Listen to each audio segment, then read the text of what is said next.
everyone asks why we kill their parents. Maybe now people can understand the truth. E aí, eu sou a Cass, e se você gosta de histórias de terror, lendas urbanas, mistérios, suspense e true crime, se inscreve aqui no canal, já deixa aquele likezão maroto, assim, ó, de primeira, pro YouTube entender que esse vídeo é um pouquinho que seja relevante. Compartilha também para pessoas que você sabe que gosta desse universo, e não deixa de ativar os sininhos e botar aí, ó, todas as notificações, porque sempre que tiver vídeo novo, vai aparecer na sua home aí do YouTube, você não vai precisar ficar procurando, se você quiser, né? Então, não se sinta pressionado a fazer isso, tá bom? Mas faz, por favor. Então, simbora pro vídeo. O caso dos irmãos Menendez, que já é um caso aí que tá bombando muito nesse último mês, últimas semanas, não só no YouTube, mas principalmente no TikTok e afins. E agora ainda mais depois que saiu, né, um documentário e também uma série sobre eles na Netflix, que é daquela antologia do Monstros, feito pelo Ryan Murphy, que é o mesmo diretor de American Horror Story, e que foi o que fez, né, que iniciou essa antologia com a série do Dahmer, né, que foi uma série que fez bastante sucesso. E eu gostaria de falar um pouco sobre esse caso, porque é um caso onde tem-se muito a se dizer, que também ficou morto durante muito tempo, mas que, graças a, de uma certa forma, a tecnologia que foi avançando da época deste caso até os dias atuais, e de uma nova juventude também, de uma nova perspectiva de como ver as coisas, ganhou vários desfechos e coisas bem interessantes que eu gostaria de falar um pouco com vocês. E além de que esse foi o primeiro caso, assim, de true crime que realmente me chamou a atenção e que eu busquei, que eu pesquisei antes mesmo de fazer o canal e que eu consumi bastante, então eu pensei, né, por que não trazer como um dos primeiros vídeos sobre a história aqui. Eu não vou me estender muito com respeito a todos os detalhes do crime, a todos os detalhes de quem eram as pessoas, de quem eram os pais, porque eu acredito que se você chegou até aqui é porque você já consumiu algo sobre esse tema, e muitos já deve ter muitos vídeos já falando sobre mesmo, para não se tornar tão repetitivo. Eu vou fazer um breve resumo, mais ou menos, do que aconteceu. Quero mais falar um pouco sobre o pós-crime, porque eu acho que é onde a gente tem a concentração de maiores coisas para serem faladas de importância muito grande e que merece um pouco da nossa atenção. A história, basicamente, ela se resume em uma família norte-americana dos Estados Unidos, aquela família bem típica, não vou dizer bem típica norte-americana, porque a gente tá com o pai, ele não é norte-americano, né, ele é um imigrante, José Menendez, ele vem de Cuba, novo ainda, não adulto, mas ele vem de Cuba. E assim, a história dele é muito interessante porque ele se enquadra dentro daquele perfil que foi criado ali nos anos 80, 90, 2000, sobre o sonho americano, né, daquele imigrante que vai para os Estados Unidos, consegue construir uma família, consegue construir uma baita carreira, né, e vive aquela vida americana que tanto foi passada e postergada por muito tempo, principalmente ali iniciada das décadas de 80 até os anos 2000, até pouco nos dias de hoje. Então, José Menendez, ele vem de uma família muito rica de Cuba. Ele vem de uma descendência espanhola que era composta basicamente pela elite em Cuba, com médicos, advogados, pessoas da alta sociedade espanhola. Só que quando Cuba começou a passar os problemas sociais com respeito ao início do governo da família Castro, a família do José Menendez, ela perdeu tudo que eles tinham a nível econômico e de prestígio também, né? Então, imagina que era uma família que estava acostumada a vir de um alto padrão e de repente ela cai para aquele padrão que nunca fez parte da vida deles. Então, os pais do José resolvem saírem de Cuba e tentar a vida, né, na América. Chegando lá, eles chegaram com uma mão na frente e outra atrás, como a grande maioria dos imigrantes que vão e que iam para os Estados Unidos, né? E desde muito cedo o José, ele começou a trabalhar. O primeiro trabalho dele foi ali num restaurante, menino, lavando prato. E ele conhece a esposa dele da época, que é a Kiri Menendez. E ela é, sim, ela vem daquela típica família norte-americana, suburbana, loira, branca, alta. Ela concorreu a Miss na universidade, né? Eles se conhecem ali na universidade. E ele logo, né, se apaixona, os dois muito jovens, se apaixonam, decidem casar. A família dela, muito claramente, não é tão a favor do relacionamento entre eles dois. A Kiri, simplesmente apaixonada, resolve que sim, vai casar com ele, que vão viver felizes os dois. E ele, logo de início, mostra ser um cara que tem um certo talento para empreendedorismo. Então ele, aos poucos, ele vai crescendo ali dentro daquilo que ele se predispõe, porque posteriormente a gente vai saber que ele vai se tornar um dos grandes nomes dos Estados Unidos, tanto na indústria de entretenimento, né, basicamente, tanto na indústria de filmes e de músicas também. Só que ele começa de baixo. E ele, para poder crescer, como a gente está acostumado, né? A mulher se torna o quê? Do lar, né? Então a Kiri, ela desiste de todos os sonhos dela, ela queria ser uma grande atriz, ela queria trabalhar na mídia, ela queria fazer toda essa parte que ela gostava muito, principalmente a parte de atuação. Só que ela decide deixar isso de lado para que o José pudesse investir na carreira dele, porque ele já estava conseguindo galgar determinadas coisas em determinadas empresas. E logo em seguida ela engravida, né? Pouco tempo depois ela engravida do primeiro filho deles, que vem a ser o Lyle Menendez, né? Que é o mais velho. E nisso ela decide que então ela vai ficar cuidando dos filhos para que o José possa tomar mais impulso na sua carreira, né? E com isso ele começa a trabalhar com umas produtoras de filmes, onde ele pega tipo uma produtora que tá lá embaixo e ele faz ela subir no nível absurdo. Então é a partir daí que ele começa a se tornar um nome muito influente. E com isso eles se mudam, né? Porque eles moravam em Nova York.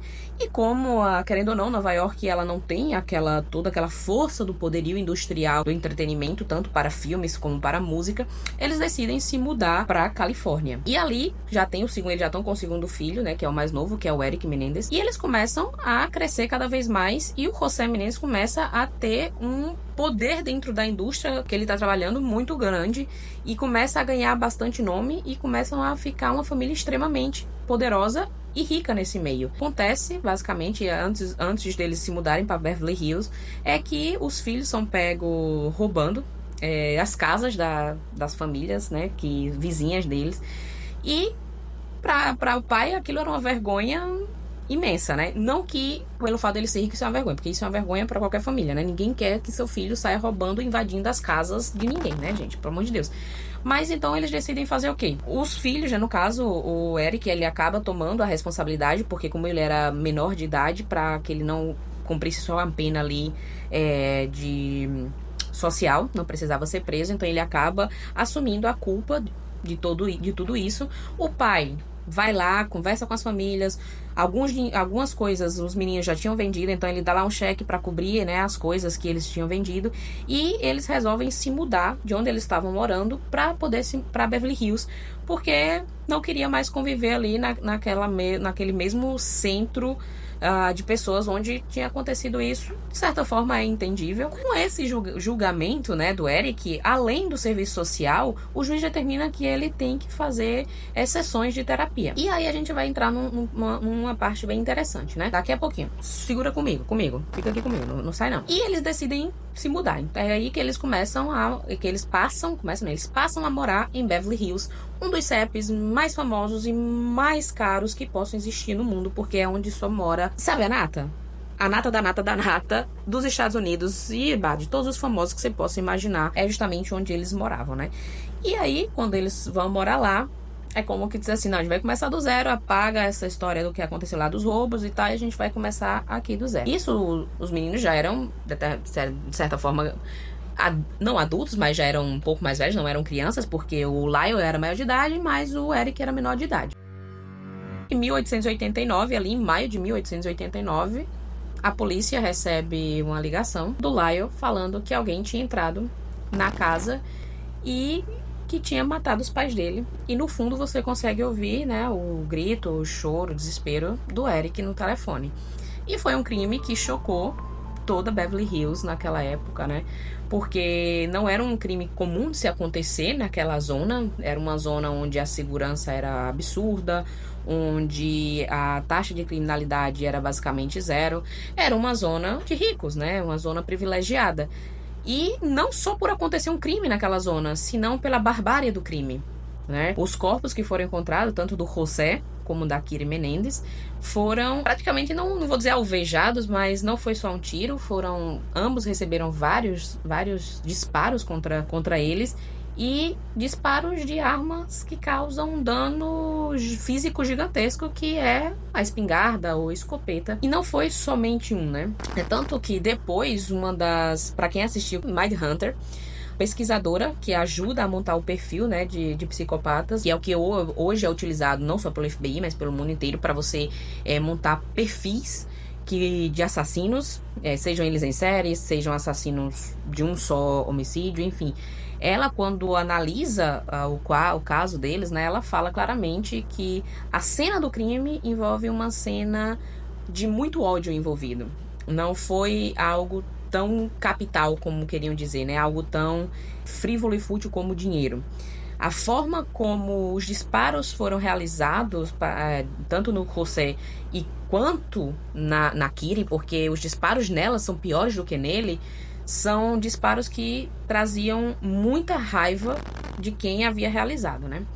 E isso é uma coisa bastante interessante, que a gente vai poder discutir o porquê dessa análise feita por ela, né? A polícia vai para o local, chega lá, né, encontra a cena do crime, encontra os meninos, e a polícia leva eles para a delegacia para começar a perguntar. E eles contam a história, né, que eles tinham ido no cinema. Primeiro eles tinham ido assistir um filme, só que chegou lá, a fila estava muito grande, então eles decidiram ir assistir outro filme, que era o Batman. E quando eles chegaram em casa, eles se depararam, né, com aquela cena, e foi quando eles entraram em contato com a emergência. Os policiais, né, levam eles lá para a delegacia, faz o depoimento separado de cada um e liberam eles, né? Eles não são tidos como suspeitos. Até porque quando você vê nos documentários e tudo mais, os próprios policiais, quando chegam, percebem que eles estão bastante consternados com o que aconteceu. Não tinha indícios de Menino, não sei mais falar, de frieza ou de que estavam distante daquilo que aconteceu. O Eric, que era o mais novo, estava bem mais transtornado do que o Lyle. O Lyle, ele conseguia manter uma certa mais seriedade, mais centrado. Porém, você notava que ele também estava abalado com o que estava acontecendo ali. Porém, eles não foram tidos como suspeitos de cara, né? Embora que deveria ser algo um pouco padrão, porque a gente sabe que a maioria dos homicídios, né, eles sempre têm pessoas conhecidas ao nosso redor que cometem, né? Não são 100%, mas a grande maioria. Mas é aquela velha história, né? Família rica, muito bem abastada, meninos muito ricos. Ninguém jamais iria imaginar que eles poderiam se tornar suspeitos.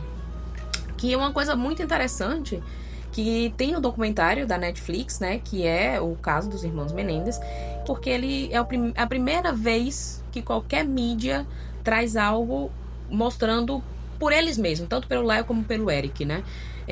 O documentário ele vem trazendo toda a narrativa deles contando atualmente, tá? Nos dias de hoje. São entrevistas que fizeram com eles por telefone, porque eles ainda estão presos. E é a primeira vez onde vai mostrando o lado real da história deles, do ponto de vista deles, de como tudo aconteceu naquela época. E é muito interessante porque os dois falam que eles eram para ter sido presos na hora, porque se a polícia tivesse investigado um pouquinho a mais eles teriam encontrado resquícios de pólvora na mão, talvez, né? Porque mesmo eles trocaram de roupa, lavaram as mãos e tudo, mas poderia ter resquício de pólvora. E os cartuchos, eles coletaram todos os cartuchos da cena do crime e estavam no carro do Eric. Mas o carro do Eric não foi revistado, né? Então eles tiveram tempo de se livrar dos cartuchos também. Eles se livraram das armas depois de cometerem o assassinato, porém eles não se livraram dos cartuchos. E o Eric, ele fala que ele viu a cena naquele mesmo momento. Ele se arrependeu do que havia feito e ele percebeu tudo que tinha acontecido, que se eles tivessem pressionado ele um pouquinho, ele teria contado na hora. Ele teria falado tudo mesmo na hora. Só que aí nessa parte a polícia ela foi um pouquinho falha, digamos assim. De modo que os meninos ficaram livres. E o erro, pra mim, um dos principais erros deles, dos dois, que jogaram muito em contra deles naquela época, foi porque eles recebem, logo em seguida, eles recebem uma apólice, né, um seguro de vida do José, em torno ali dos seus $650 mil da época, 650, 750, que é muito dinheiro Imagina, se hoje em dia já é um absurdo de dinheiro, você imagina naquela época o que é você receber com uma pólice de seguro de vida praticamente quase $1 milhão, né? E os dois começaram a gastar. Mas assim, foram gastar muito, sabe? Não é pouco. Começaram a gastar de formas absurdas e com coisas muito supérfluas, que pra quem deveria estar de luto, foi bastante questionável, né? Eles começaram a gastar comprando apartamentos caros, em festas, comprando relógios caríssimos, tipo, mas não foi um relógio, né? Foram 3 relógios, comprando carro, tipo Porsche, tipo um Jeep, carros absurdamente caros, fazendo viagens. O Eric, que ele era jogador de tênis, contratou um treinador particular pra ele, pagando um absurdo. E isso foi o que deixou a polícia de orelha em pé, que é a partir daí que a polícia começa a suspeitar deles, porém não tem muito provas palpáveis, né, para pensar nisso. Até que o que é que acontece? Que aí é onde a gente começa a entrar na história propriamente dita, e que é quando todo o desenrolar dela vai ser escrito, né? O Eric, ele começa a ficar bastante perturbado, digamos assim. A culpa começa a invadir ele de forma muito grande. E ele, além de começar a ter pensamentos, né, autolíticos, por assim dizer, ou então de atentado contra a própria vida, ele tá muito angustiado com toda aquela situação. E ele resolve conversar com a pessoa em que ele julgava ser uma pessoa confiável. Por quê? Lembra que eu tinha falado pra vocês que quando eles cometeram aqueles roubos, o juiz determinou que ele deveria, que tanto ele como o Lyle deveriam ser acompanhados por um terapeuta, um psiquiatra. E, bom, foi isso, né? O José Menendez, o pai deles, foi lá, contratou um psiquiatra, mas contratou um psiquiatra a dedo. Ele escolheu o psiquiatra. E isso é um ponto interessante, né? Porque ele faz o terapeuta assinar um termo que ele vai quebrar o sigilo médico-paciente. Porque tudo que os meninos contarem nas sessões de terapia, ele tem que contar ao José. Então, assim, daí você já começa a achar meio estranho isso. Primeiro, que tipo de terapeuta é esse? Já tem uma índole bastante corrompível. Já começa daí. E que tipo de pai é esse? Então, o Eric, já não aguentando mais esses sentimentos turbulentos dentro dele, resolve contar tudo pra danado do terapeuta dele, né? E o terapeuta dele faz o quê? Chama o Lyle. Os dois, né? O Lyle de início fica pistola da vida, porque pra eles teria sido um crime perfeito, né? Só que o que é que o terapeuta dele faz? O terapeuta dele conta pra amante dele. Ele grava todas as sessões que ele tem com os meninos. E eles, né, admitindo que realmente foram eles que mataram os pais. Só que, assim, quando a gente não tem acesso às fitas, né? A gente, que eu digo, ninguém consegue ter acesso às fitas, porque aí foi um sigilo que a justiça não permitiu que quebrasse. É tanto que no próprio julgamento, a justiça, ela libera somente uma fita e somente uma parte da fita. Voltando, recapitulando, perdão, perdi o fio da meada. Vai lá e conta, né, pra essa amante dele, que era paciente dele. Você vê que esse terapeuta, ele é um profissional, assim, de uma índole muito duvidosa. Porque já começa do ponto em que ele se envolve romanticamente com a paciente dele. Depois ele assina um termo onde ele resolve quebrar. Ai, meu Deus, eu não sei mais falar. Ele resolve quebrar o sigilo das consultas para contar para um pai sem motivo plausível. Ou seja, as consultas não estavam oferecendo risco de vida a terceiros nem a ele próprio. Então ele não tinha o porquê quebrar o sigilo médico-paciente, no caso. Mas aí ele vai e conta para essa amante dele, que mora na casa dele, junto da esposa, sendo que ele finge que ela é uma prima dele. Aí, a mulher não bate muito bem do juízo. Ele decide que não quer mais ela. Aí ela... Não, o caso se resolve porque ela simplesmente dá de cotovelo. Você não me quer? Pois espera aí, meu querido, que eu vou acabar com tudo. Ela foi lá, toque na delegacia e falou: seguinte, eu sei quem matou o José e a Kiri Menendez. Foram os filhos deles e eu posso provar isso porque o psiquiatra, que eu esqueci o nome da benção lá, gravou a confissão deles nas sessões. Então você pode ir lá que ele tem as fitas gravadas. Polícia muito sagaz. Pronto, se a gente tem a confissão, a gente tem a prova crível de que a gente pode agora acusar os irmãos. Então vamos lá, foram lá na casa do do abençoado terapeuta, pegaram as fitas, vamos usar contra isso. Aí é que eles prendem o Lyle, né? O Lyle tava nos Estados Unidos, lá em Beverly Hills, mas o Eric estava fora, porque ele estava viajando, né? Aí eles prendem o Lyle, temos a confissão. A questão das fitas, ela vai para a Suprema Corte lá para decidir se vai poder ser usada ou não. Até que eles vetam, não vai ser usado, vai ser usada uma fita e somente uma parte dessa fita, ok? O Eric volta a... Ai, faltou a palavra. Ai, meu Deus.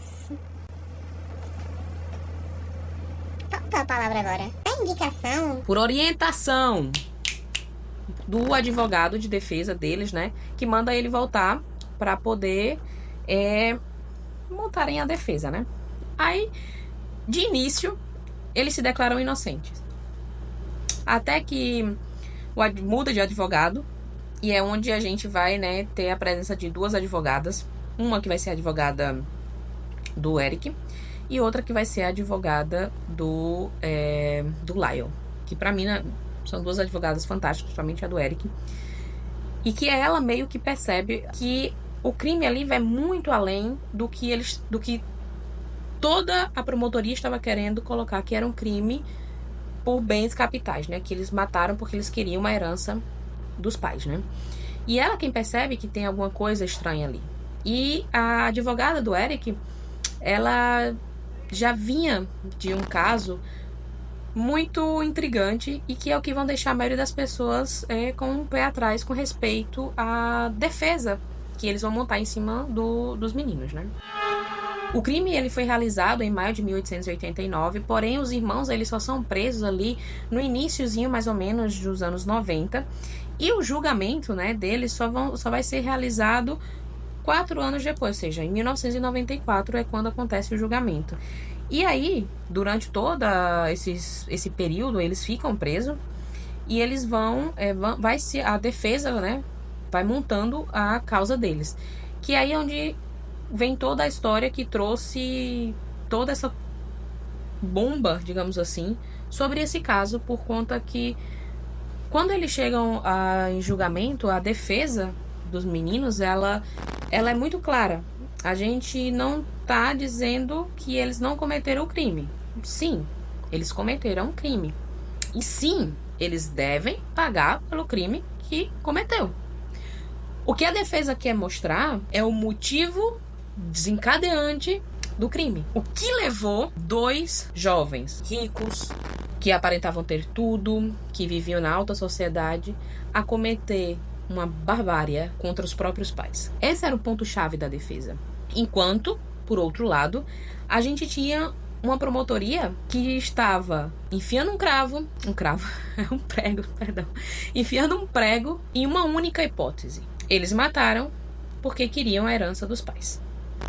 E eles vão montar toda a narrativa em cima disso. A advogada do Eric, ela é simplesmente sensacional. Tanto na série Monstros, que é o caso dos irmãos Menendez, tanto como da série do Law and Order, como também, né, no documentário, quando mostra as imagens reais dela da época, você vê que ela é uma mulher muito incisiva naquilo que ela realmente quer defender ali numa corte, num tribunal. E ela é quem desconfia que alguma coisa está errada com o Eric. Então ela solicita uma consulta com um psiquiatra forense.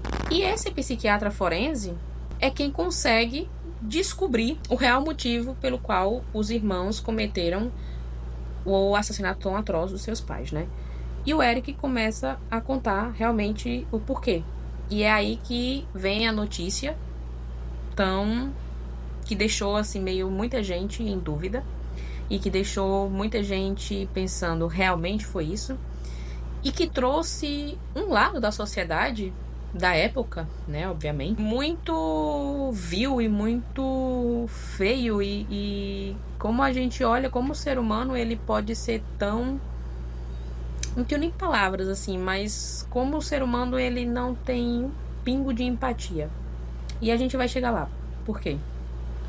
Nessa época começou a surgir nos Estados Unidos essa coisa de televisionar os julgamentos. De certa forma, isso foi uma coisa boa, porque por ter sido televisionado naquela época, é como hoje se teve acesso ao julgamento, né? Porque se não tivesse sido televisionado, muito provavelmente não teria acesso ao julgamento. Que esse acesso ao julgamento foi o que tornou aquele boom no TikTok em 2022, né? Que eles falam lá da hashtag Irmão Menendez Free, né? Que é pela liberdade dos irmãos Menendez. Porque eles tiveram acesso ao julgamento e começaram a perceber coisas tão... que eu não tenho nem como dizer assim, da sociedade tão podre que a gente tinha naquela época, tem até hoje, mas de coisas que você ficava assim, não acredito esse tipo de pensamento, esse tipo de coisa assim, que é quando eles realmente falam o assassinato foi cometido por conta que eles sofriam abusos, não só psicológicos, como físicos e sexuais. Ambos os filhos. Porém, o mais novo foi o que mais sofreu. E o que mais chocou é que esses abusos ocorriam do pai. Porém, a mãe não ficava isente. E a gente vai chegar lá. Eu assisti o julgamento, tá no YouTube, pra quem quiser ver. E o depoimento, tanto do Eric como do Lyle, são depoimentos, assim, crus, sabe? Que te dá um banho de água fria e um belo de um tapa na cara. Porque o que me faz pensar na época questionaram se isso não tinha sido só uma artimanha da defesa para justificar. Por quê? A advogada do Eric, recentemente, ela tinha defendido um menino que tinha matado o pai, atentado contra a vida do pai, porque sofria abusos.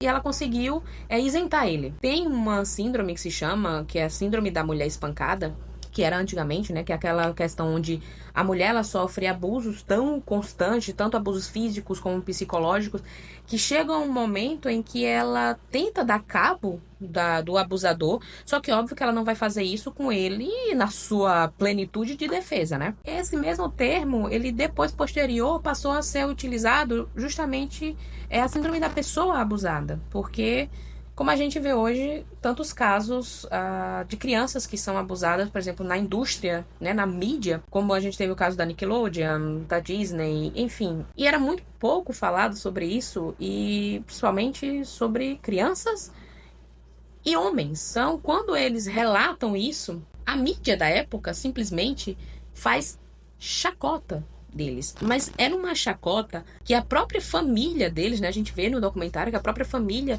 entra em contato com as emissoras, com né, a parte lá da mídia, para eles não fazerem, né? Diminuírem isso. E eles simplesmente respondem que eles são domínio público, a gente faz o que a gente quiser.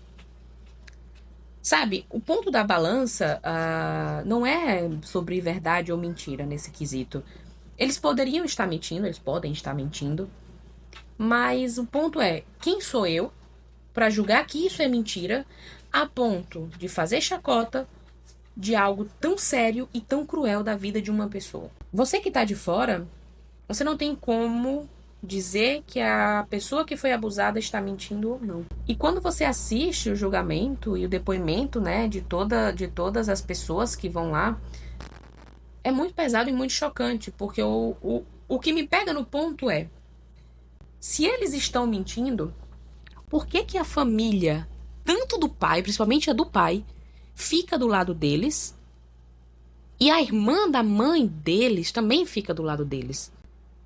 Sabe? Então me dá uma interrogação. Peraí, se é mentira o que eles estão falando, eles estão acabando com a imagem da mãe e do pai, com acusações muito sérias. Se era mentira, por que a família não ficou contra eles? Muito pelo contrário. Defendem eles e estão com eles até hoje. Inclusive, os principais depoimentos sobre isso vêm da própria família, como dos primos, dos tios. Um dos tios, inclusive, fala que numa reunião de família, ele observa que o Lyle, que era o mais velho, estava brincando, e um tempo depois o José se aproxima do Lyle. E quando o José se aproxima do Lyle, o Lyle simplesmente faz xixi, se mija. Ou seja, ele perde completamente o controle do esfíncter. E isso é um dos principais sinais de uma criança que sofre abuso. Aí ele leva o Lyle para dentro de casa. O tio vai atrás porque acha aquilo muito estranho. Quando ele vai chegando, ele presencia que o José dá um murro muito grande no estômago do Lyle. E ele vai e confronta ele. E ele simplesmente fala: o filho é meu. E eu tenho o direito de educar ele como eu quiser. Se você tá achando ruim, pega tuas coisas e vai embora. E então, assim, a família presenciava muitas coisas. E todos que cercavam o José falavam que ele era um pai extremamente abusivo, que ele era um pai extremamente, não só um pai, mas ele era uma pessoa muito difícil de se conviver, que ele era muito grosseiro, que ele era muito estúpido. Então, assim, não tinha uma pessoa que falasse o contrário do que os próprios filhos estavam falando. Depoimento de professores, depoimento dos treinadores. Uma coisa tão interessante, existe uma coisa que se chama alopecia por estresse. Que simplesmente o seu cabelo cai, você simplesmente, literalmente fica careca, por situações de grande estresse. E isso acontece com o Lyle. Ele tem essa alopecia, ele fica careca muito jovem por conta dos abusos físicos e psicológicos que ele sofria do pai. E depois, com o depoimento deles, a gente descobre que o pai, ele abusou do Lyle, que é o mais velho, dos 6 aos 8 anos de idade. E ele só deixa de abusar o mais velho porque ele começa a abusar do mais novo. E você fica assim: que espécie de ser humano é esse? É teu filho, velho. Não que com o filho dos outros seja justificável, mas é teu filho, mano. Que tu deve amar, que tu deve cuidar. E você sabe que aquela pessoa que era pra ser a imagem do seu protetor é quem você menos pode confiar. E os dois irmãos, eles não sabiam que isso acontecia um com o outro. Eles só sabem porque em uma discussão, a mãe, eles estão na mesa, em uma das discussões, a mãe deles, a Kitty, simplesmente puxa a peruca do Lyle, porque aí o pai obriga ele a usar a peruca. Ele simplesmente puxa a peruca ela puxa a peruca do Lyle e o Eric descobre que ele era careca, ele não sabia. E é nesse momento em que os dois começam que eles, se ligam mais ainda, e que o Eric fala pra ele dos abusos que vem sofrendo do pai. E é aí que os dois se unem pra tentar confrontar aquele abuso. E eu acho interessante porque aí as pessoas, na época e hoje também, tá, gente? Não é só da época, eles simplesmente falam: tá, se você sofrer abuso, por que você não vai embora? Antes da gente continuar, deixa eu só falar uma coisa. O canal é novo. É o segundo vídeo do canal. Então, se você quer apoiar o canal, dá aquela força bem bacana, curte aí, se inscreve, manda pros seus amiguinhos que gostam disso. E não deixa de ativar o sininho, tá? Pra você receber sempre que tiver vídeo novo. Pra o YouTube entender que o canal, ele tá tendo uma crescentezinha. Pra ele simplesmente não deixar no esquecimento, no vale da sombra da morte. Então, por favor, vai fazer parte aí. Ajuda nós, tá? A gente tá falando de 2 jovens. Como é que você vai embora se você sabe que seu pai é uma pessoa extremamente poderosa, que ele pode achar você aonde você estiver?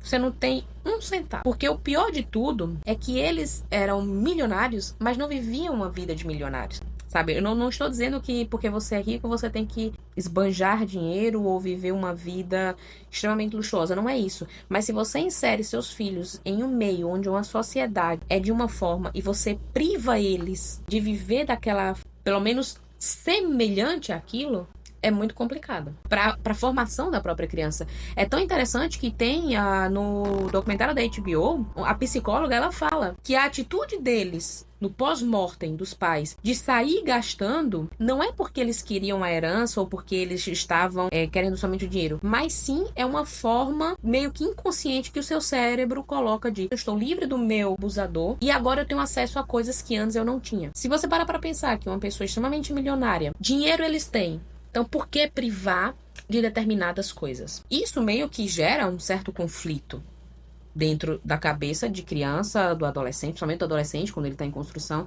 Enfim, e ele queria meio que moldar, o José, ele queria meio que moldar, sim ou sim, a forma como eles deveriam ser. Então, ele queria entrar no mundo da política e ele meio que queria ser a futura família Kennedy, sabe? Onde ele vai ser senador e depois os filhos iriam se tornar presidente. Então, ele cobrava muito que os filhos tinham que ser aqueles filhos perfeitos, que tinham que ir para as melhores universidades. Inclusive, ele força o Lyle a ir para Princeton, que é uma das maiores universidades dos Estados Unidos. Aí lá o Lyle, ele não é o que ele quer, claramente, então ele não vai dar certo naquilo.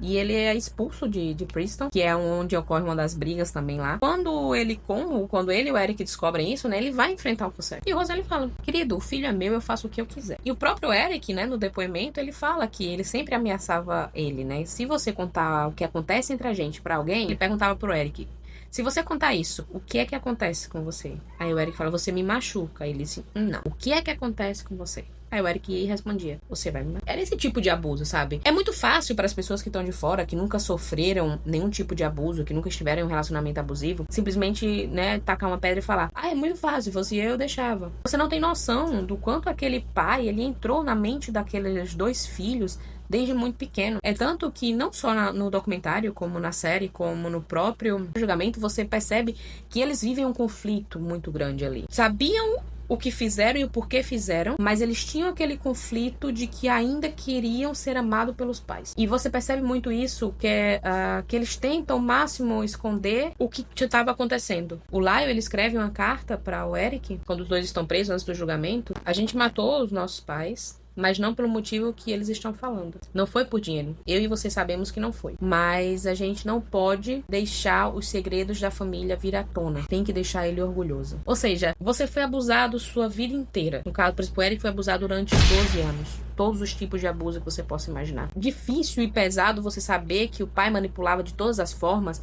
que mesmo já adulto e pensando, eles ainda tinham aquela sensação de que eles tinham que deixar os pais orgulhosos. Principalmente o pai. Nos depoimentos do Eric, do julgamento mesmo, não é nem da ficção, do julgamento mesmo, a advogada, ela pergunta pra ele como foi que aconteceu. E ele começa a contar, né?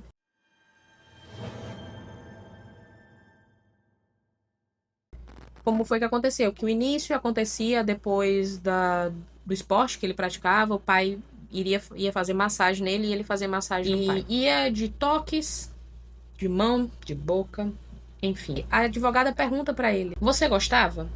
Ele fala, não. Mas você queria que parasse? Ele fala, não. Aí ela pergunta, por que você não queria que parasse? Aí ele diz, porque era no único momento que meu pai dizia que me amava. Que eu me sentia amado pelo meu pai. Se sentia amado somente pelo seu pai em um momento de violência sexual. Como isso mexe, sabe, com a cabeça de uma pessoa? Não tem como. Inclusive, você saber que a própria mãe sabe. E pra mim isso é estarrecedor, porque, velho, tu é mãe, sabe? Tu é mãe.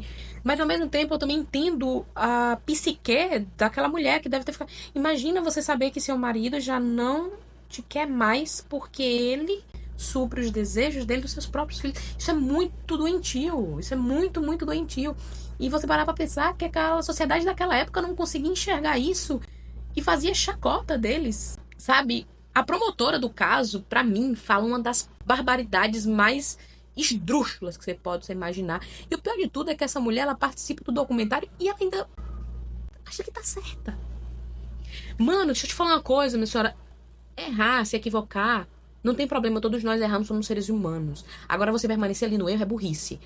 Sabe? Você não mostrou que você não evoluiu como ser humano, porque você bater na mesma tecla do coisas absurdas que você falou naquela época, sabe? Tipo, ela chega a falar que eles não poderiam ter sido violados porque eles não tinham instrumento pra isso.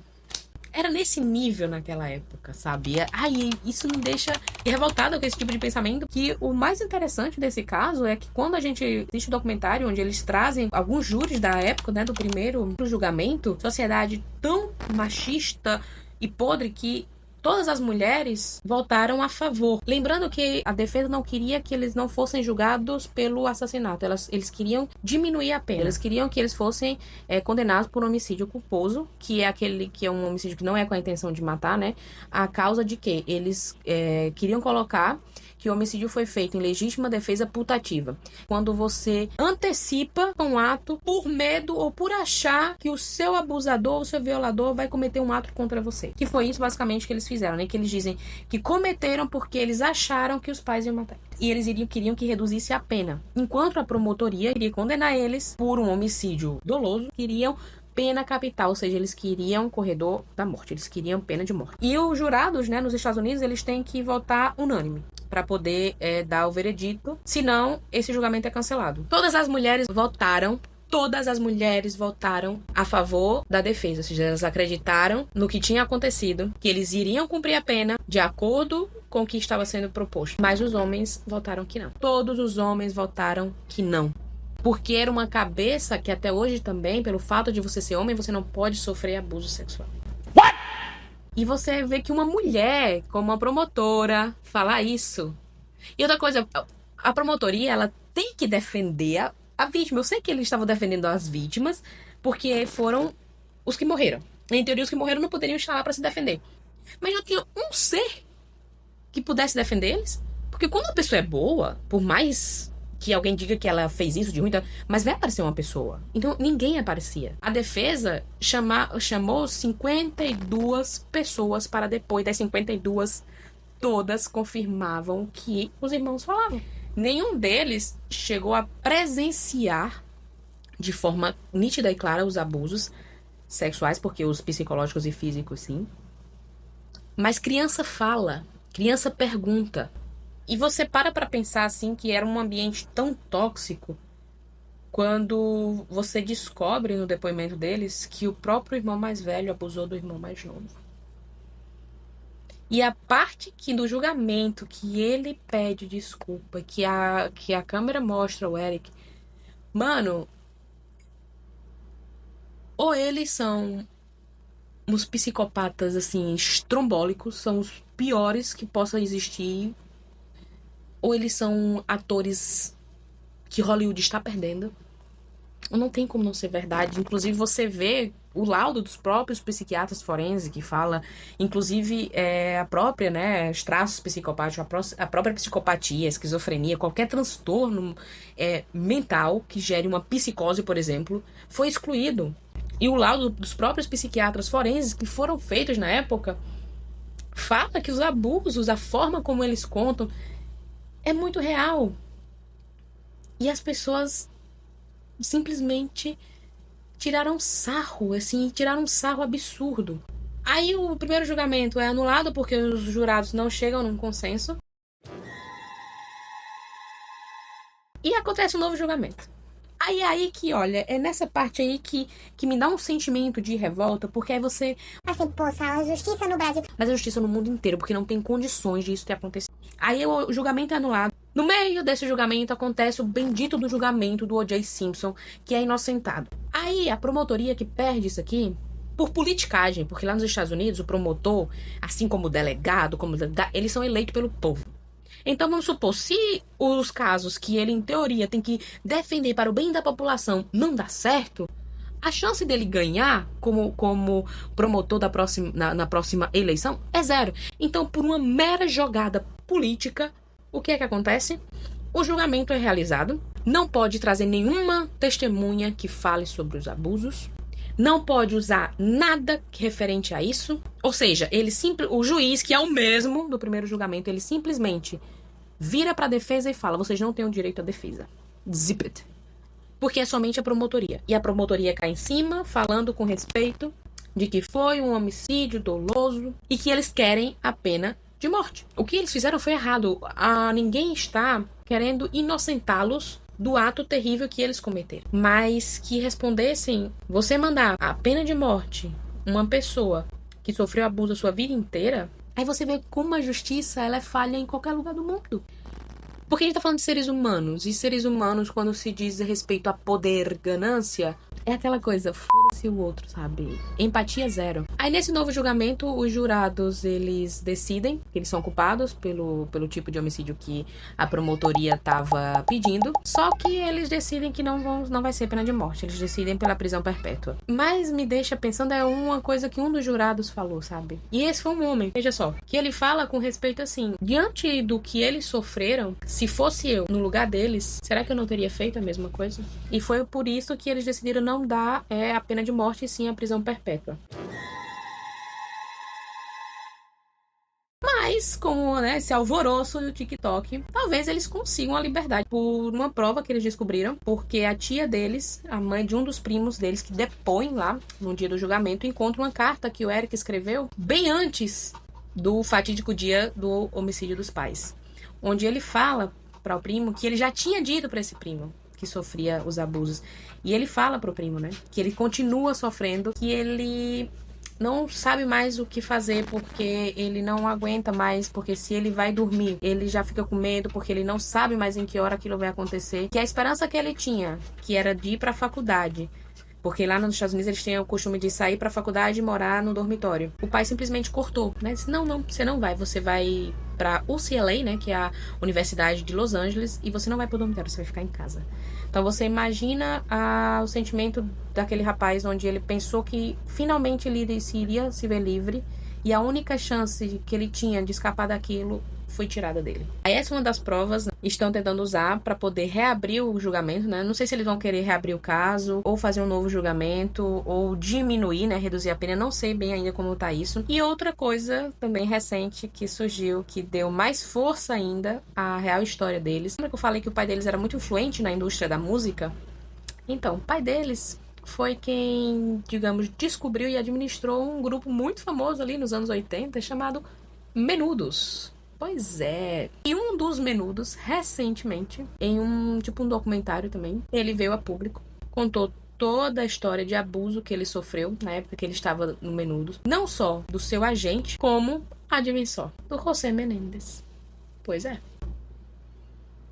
Então, talvez não tenha sido só uma artimanha da defesa, né? E pra mim esse é um dos casos mais densos e injustiçados, de certa forma, sabe? Eu não estou falando que o que eles fizeram foram certos. Eu sei que é aquela coisa, né, que fala que os fins não justificam os meios. Não é justificando e querendo que eles fossem absolvidos do crime que cometeu. Sim, eles deveriam responder pelo crime que cometeram.